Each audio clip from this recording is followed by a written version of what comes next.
اللهم صل وسلم وبارك على سيدنا محمد. ازيكم حبايب قلب لما؟ النهارده جايبه لكم وصفه جميله جدا لعشاق الشاي الكرك. ازاي تعمليه في البيت بمكونات اكيد عندنا في كل بيت. النهارده الكيس وصل 12 جنيه وترقيمه واحده بعد ما كان عامل 8 و9 جنيه. يلا بينا نشوف المقادير ايه بتاعتنا. انا معايا اول حاجه الشاي، معايا شاي العروسه. ويا جماعه اذكركم بالمقاطعه، محدش يجيب شاي ليبتون عشان المقاطعه. انا معايا هنا كوبايه صغيره شاي العروسه ونفس الكوبايه سكر. انا مقلله بس معلقه يعني بالفرق بين السكر والشاي عشان مش بحبه مسكر قوي، بحب طعم الحاجه تظهر الشاي يعني. ومعايا هنا كوبايه كبيره من اللبن اللي هو البودر ده، طبعا لبن سايب. والله صل على النبي. معايا ايه كمان؟ معايا عود قرفه، هو نص عود لان العود كان كبير فانا قسمته 2 لان الكميه عندي مش كبيره. ومعايا زر ورد ريحته جميله جدا.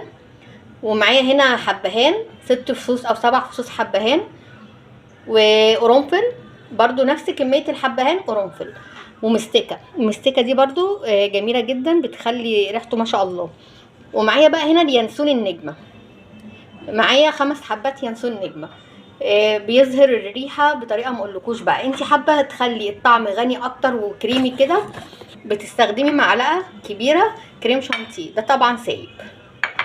بصوا بقى، انا عايزه اقول لكم على حاجه. الحاجات دي موجوده اكيد في كل بيت، موفره جدا، فنعمل الحاجه في البيت احلى وانضف طبعا من بره واوفر. يلا بقى بينا نشوف هنضرب كل ده في المطحنه. بصوا بقى، انا بعد ما طحنته ما شاء الله بقى عندي ايه بودره خالص. لسه هحط عليه بقى، بصوا الكميه اصلا لوحدها ما شاء الله. لسه هضيف عليها اللبن البودر وهضيف عليها الكريم شانتيه. انا كده اهم حاجه نعمتهم خالص. والريحه بسم الله اللهم بارك. بسم الله. هحط هنا لبن البودره، هحط لبن البودره واقلبه مع بعض، وهضيف بقى الكريم، معلقه الكريم شانتيه، ونقلب يعني نخليهم يندمجوا سوا. طبعا هنا ده احلى بكتير من الجاهز، لان الجاهز بيكون فيه مبيض، واحنا كلنا عارفين اضرار المبيضات دي ايه والحاجات الصناعيه ايه، فاحنا عايزين نبتعد عنها تماما. الريحه بسم الله ما شاء الله، الله اكبر عليها. ايه رايكم بقى الشويه دول كده؟ عملوا لي يعني لو جينا حسبنا الحسبه بتاعتهم هم 50 جنيه، هيبقى عندك برطمان ما شاء الله كبير. بصوا بقى، انا كنت جايبه الكيس دوت من اخر رمضان بصراحه، وما عملتوش. كل ما اقول هعمله ما اعملوش. الكيس ده عامل 12 جنيه ونص. كنت جايبه كيسين ليا ولبنتي اهو. انا بقى طبعا مش هرميهم، انا هضيفهم هنا بقى عليه، او ممكن اعملهم لوحدهم مش عارفه لسه. بس انا الاول هعمل كوبايه دلوقتي معاكم من الشاي دوت عشان نشوف طعمه هيكون ايه ونقدمه مع ايه. هيبقى وجبه حلوه جدا، ممكن تقومي تفطري بيه جنب بسكوتيه، جنب قطعه كيكه بالليل كده وانت بترخي اعصابك تشربي لك كوبايه، بيبقى ما شاء الله جميل جدا يا جماعه. وهوريكم دلوقتي الكميه دي عملت معايا برطمان قد ايه. بصوا بقى، ده البرطمان كان عندي. انا بحب اعمل اعاده تدوير لكل حاجه. ده كنا جايبين فيه في رمضان فواكه مجففه، بس انا ما حبيتش ارمي البرطمان لان كان يعني شكله لطيف، فانا هحط فيه دلوقتي الشاي الكرك. انا دلوقتي حبايبي عملته اهو ما شاء الله، مليت البرطمان كله. اللهم بارك. يبقى جميل جدا موفر عندك. انا دلوقتي بقى هعمل لي كوبايه شاي من اللي انا طحنتها.